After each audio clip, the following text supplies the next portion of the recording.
With Merlin's buff for the 9th anniversary over here on the JP side of things, I realized that the Immortal team comp got that much better, and I was going to make a video talking about it because it is the team that I use the most, but then I realized there might be some new players that have no idea what that means, and they might hear Immortal team comp and maybe get the wrong idea of what it's able to do. I mean, sure, it will do what it says on the tin, but they might not fully understand what I'm talking about because I used to be one of those players. In fact, when I was clearing Lost Belt 5.2, specifically the Demeter boss fight, one of my friends had to tell me what the comp was because I was kinda struggling, if you could believe such a thing, way back in the day, and they were like, hey, Castoria's out on JP, you can just do the Immortal team, you have her and you have Morgan. And so with that in mind, I wanted to talk about that in today's video and really break it down for newer players so they can get what makes the team tick, why you make the decisions you do for what servants you bring, and how they all interact and why it's so positive for the entire team. If there is any other team comps or there's just some terminology that you as a newer player or maybe even as a veteran don't really understand, you could drop that in the comments down below as well. I thought about maybe doing a video for multi-core since that's going to be very important moving forward, so you can let me know stuff like that in the comments down below if that is something that you would like to see.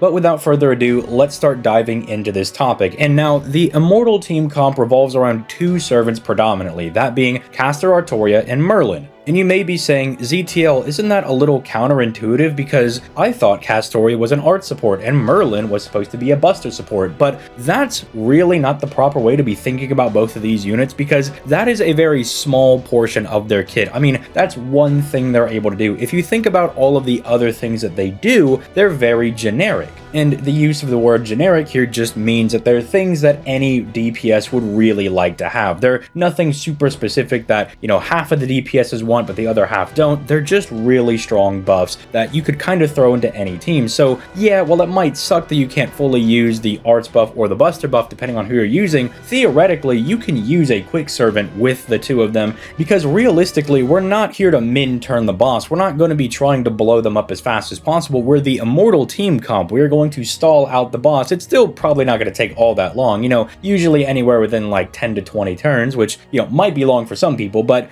we're not out here trying to clear it in a minimum amount of turns, which is usually anywhere from like 3 to 5 turns depending on the boss. But just wanted to get that out of the way at the very beginning because that was something that when I first heard about it, it kind of confused me a little bit because don't you want to get full use out of your supports? And while you would like to be able to use the card type buffs, it's fine if you're not able to use those because the rest of their kit is just so generic that everybody would like it. Now, why is it called the Immortal team comp? Well, first and foremost, that comes from Castoria's NP, because on her NP she gives you hits of Solemn Defense depending on your overcharge level, and Solemn Defense, if you don't know, cannot be bypassed by anything. As of me recording this video, I wouldn't be surprised if in part 3 of FGO we get some way to kind of bypass it, but as of right now, if a boss wants to get through your Solemn Defense buffs, they either have to expend all of the hits that you do have with Solemn Defense, or they have to straight up buff remove all of the Solemn Defense to kind of get around it that way, which is becoming a little bit more common. But here's the thing, Castoria can give you as much Solemn Defense or even the invincibility on her 3rd skill as you would like, but if you do get hit or you take damage, she has no way to recover your HP. So once you lose HP, unless your DPS has some way to heal themselves, say you're using someone like a Kiara,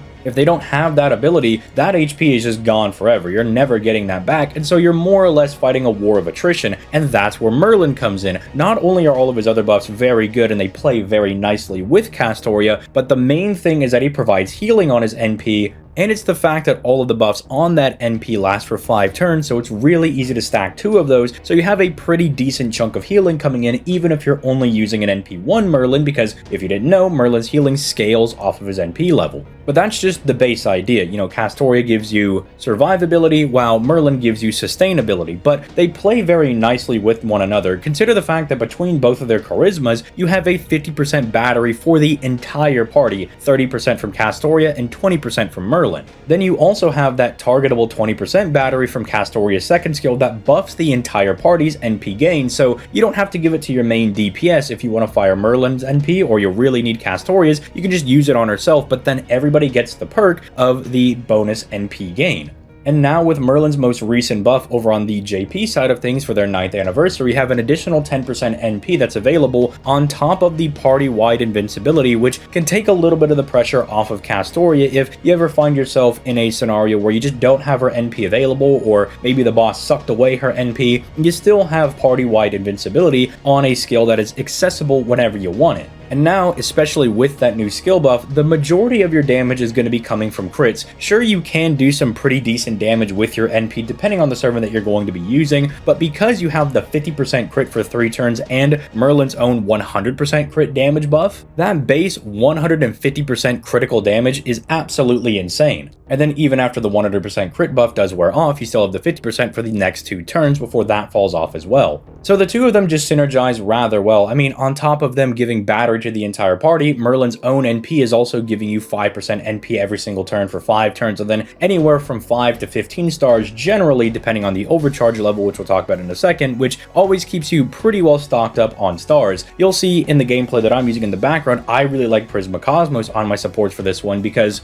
on top of them giving 50% to the entire party, 5% every turn, Merlin also gives himself 5% every single turn from one of his passive skills, and then Prisma Cosmos being anywhere from 8 to 10% additional NP every single turn makes it very, very brain dead, and you don't really have to focus too hard or really worry about not having your NPs in rotation. Just doing an Arts Brave chain here and there can be very nice, or at least helping you maintain your NP, and it does let you just kind of go off and do maybe a Buster chain or a Mighty chain if you want to take a break from genning NP, because you do it so well passively, especially with Prisma Cosmos, that you really don't need to focus on it all that hard. But that gets into another thing, picking a servant that you want to use in this team comp. You'll notice that I said the main 2 servants that you want to use are Castoria and Merlin. Obviously, I guess I'll just address this right now as well. You can put Proto Merlin in place of the OG Merlin if you know you're going to be doing more of an arts-centric strategy. That's perfectly fine, but I myself, especially after this buff that Merlin has gotten, much prefer to have Merlin on the team, not only for the new buff, but because his NP just is easier to stack with it being 5-turn buffs instead of 3 turns like Proto Merlin. She's really good, obviously, but I know somebody in the comments is probably wondering, well, can you sub in Proto Merlin? Yes, you can. I think it's just Merlin functions a little bit better for these team styles specifically. But what about your DPS servant? Who is that third person you want to bring in? Obviously, you may know that Morgan is really good for these team comps, but realistically, any servant that's rocking a double Buster and double Arts card deck, or even a triple Arts deck, is gonna work really good in this team comp, because you want those extra Arts cards so you can consistently do those Arts Brave chains. Even though if you have something like, say, Prisma Cosmos that can take the weight off of really needing to find those Arts Brave chains, it's still nice to have the ability to do them and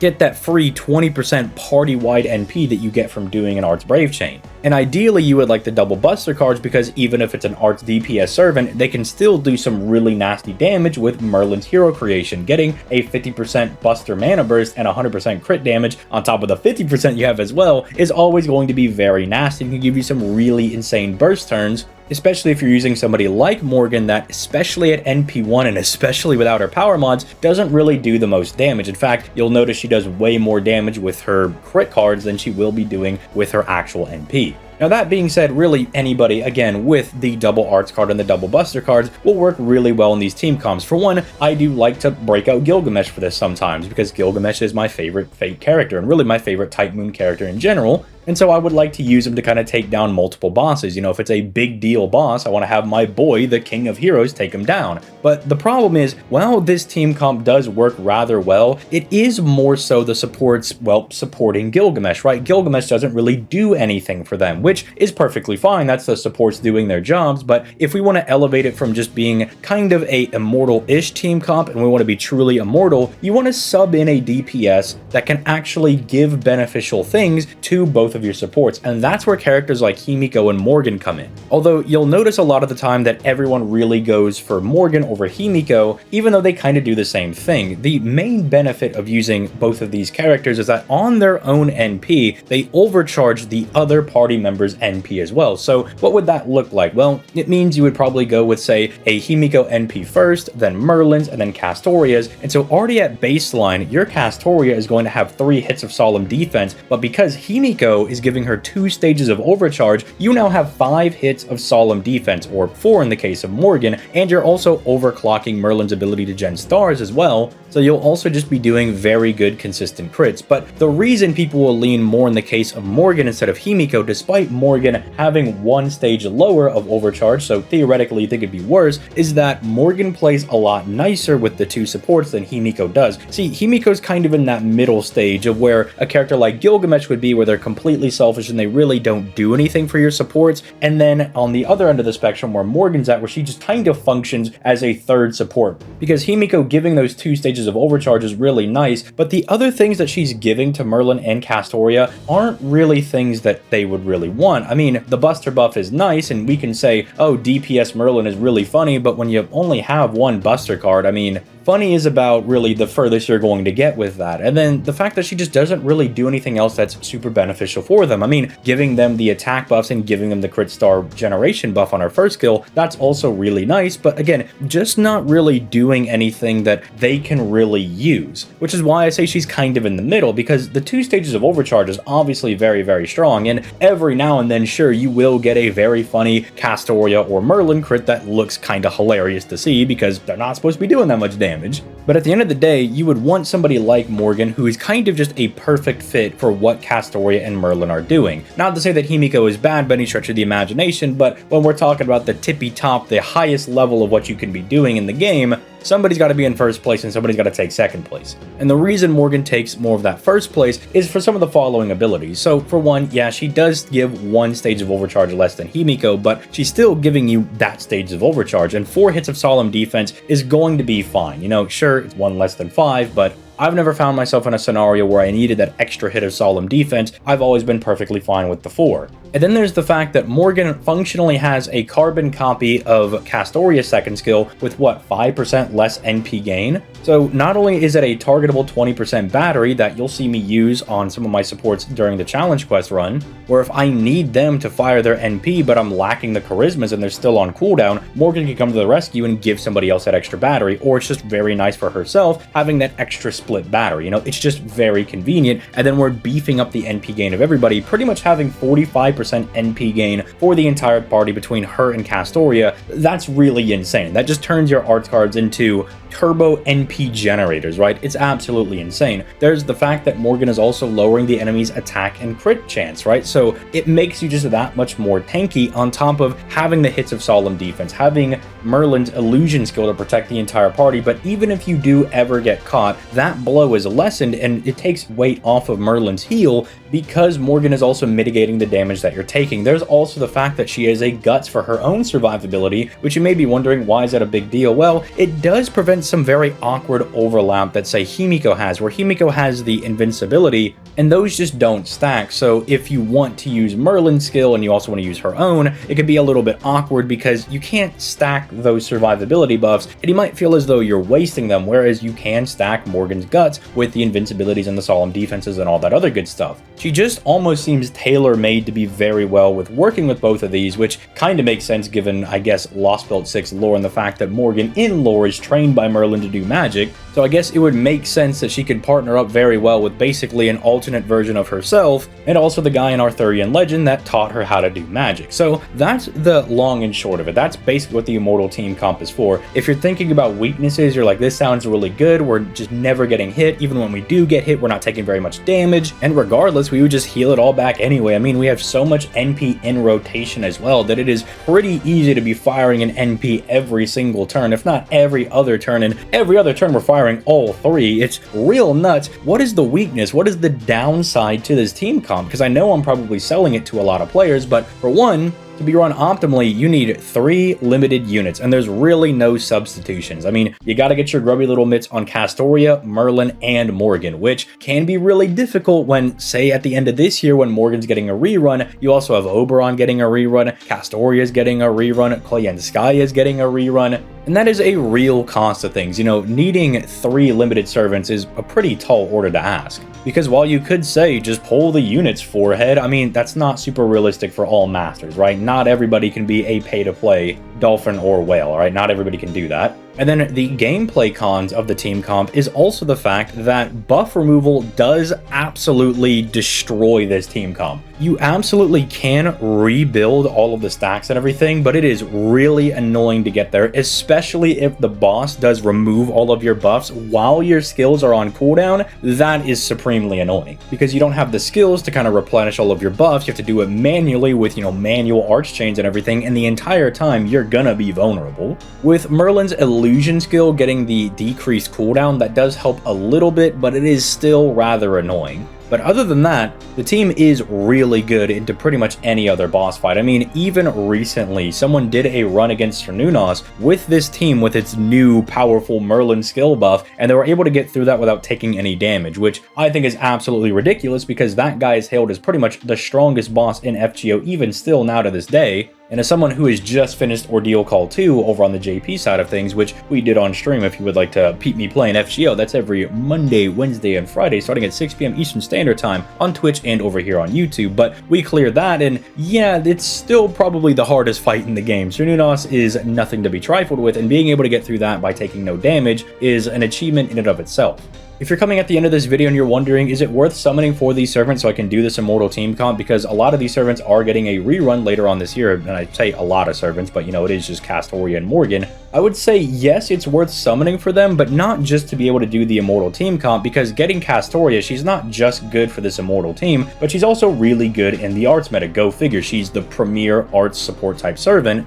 And it's probably still the best servant in the game, although as of me recording this video, we don't have the Summer 9 units, and they very easily could just be absolutely nut-bustingly broken, so I'll get back to you guys on that one. Morgan, on the other hand, is a very strong servant, but I find that this is her best use case, is going into CQs and really just thrashing them about. You'll see a lot of people say that she's really good for farming, and I kind of agree. As somebody that has both an NP1 Morgan on JP and then an NP5 120 gold Fode Morgan on the NA side of things, there are still moments where I'm looking at her damage and I'm like, man, we really just got to have you get that power mod, because if you're not getting that power mod, NP1, NP5, doesn't matter. Potato. Absolute potato damage. So at the very least, if you're going to be summoning for her for this team comp, you might also want to snag some extra copies if you plan on using her for farming. But then again, like I'm just saying, NP1 to NP5, I don't really feel that much of a difference. Unless we're fighting against the power mod, then she feels real strong. But no power mod, it just kind of always feels like you're hitting people with a wet paper towel. And then Merlin is like the king support of challenge quests. You're not really going to be using him in farming and everything. So if you do want to get some easy clears going through hard bosses and whatnot, which you do have to do, by the way, if you want to play the most recent summer event, you have to be up to date on all of your lost belts.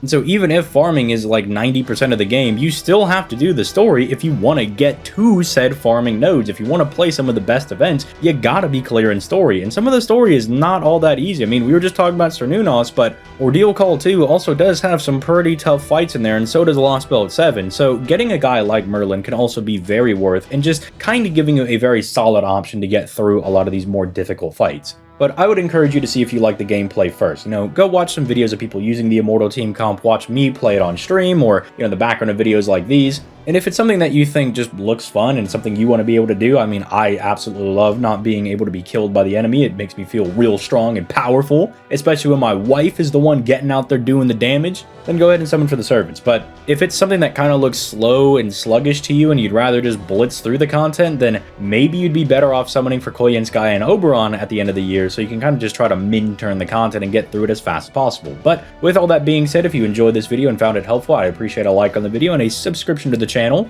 And if there are any other topics you'd like to see me cover, put them in the comments down below and I'd be more than happy to break them down. The video I'm planning on doing is kind of like a meta breakdown of FGO through the years, so that is something that you guys can be looking forward to, as it does make me feel a little nostalgic, going through some of the different metas, year 1, year 2, year 3. So if that is something that sounds interesting to you, then strap in and get comfortable, because we're going to be talking about that hopefully sometime in the near future once all the summer units get announced. But with all that being said, I'm going to go ahead and get out of here. You guys have yourselves a nice one, and I'll catch y'all in the next one. Peace, late guys.